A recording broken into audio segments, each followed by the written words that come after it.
Good morning সবাইকে, জলদি শিখো চ্যানেলের পক্ষ থেকে।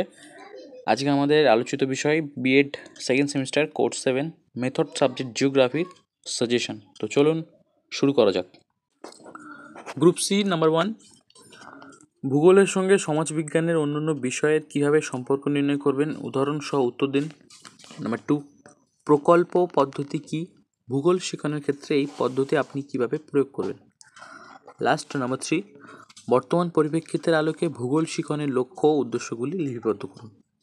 এখানে 10x1 একটাই লিখতে হবে 10 মার্কসের। গ্রুপ বি 5x3 নাম্বার 1, একটি পারদর্শিতার অভিক্ষা গঠনের প্রয়োজনীয় স্তরগুলি কী কী। নাম্বার 2, ভূগোল শেখানোর থেকে মিথস্ক্রিয়া পদ্ধতির সুবিধা অসুবিধাগুলি নিয়ে আলোচনা করুন। নাম্বার 3, সিএআই বলতে তুমি কী বোঝো, ভূগোল শিক্ষাদানে সিএর গুণাবলীগুলি উল্লেখ করুন। নাম্বার 4, একটি শিখন নকশা প্রস্তুতির গুরুত্ব বর্ণনা করো। 5, ভূগোল শিক্ষার প্রধান মূল্যবোধগুলি কী কী। নাম্বার 6, একটি আদর্শ ভূগোল পাঠ্যপুস্তকের বৈশিষ্ট্য কী হওয়া উচিত।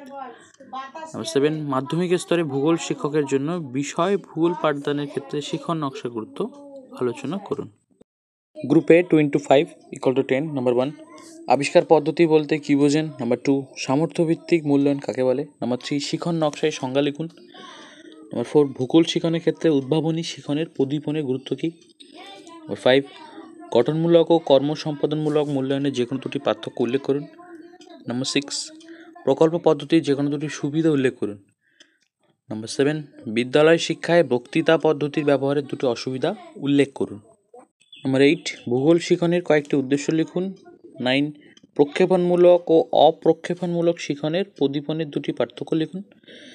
নাম্বার 10, সংশোধনী পাঠের দুটি প্রয়োজনীয়তা উল্লেখ করুন। 11, ভূগোল শিখনের আঞ্চলিক পদ্ধতির দুটি গুরুত্ব উল্লেখ করুন। নাম্বার 12, মাধ্যমিক স্তরে ভূগোল পাঠ্যক্রমের যে কোনো দুটি নীতি উল্লেখ করুন।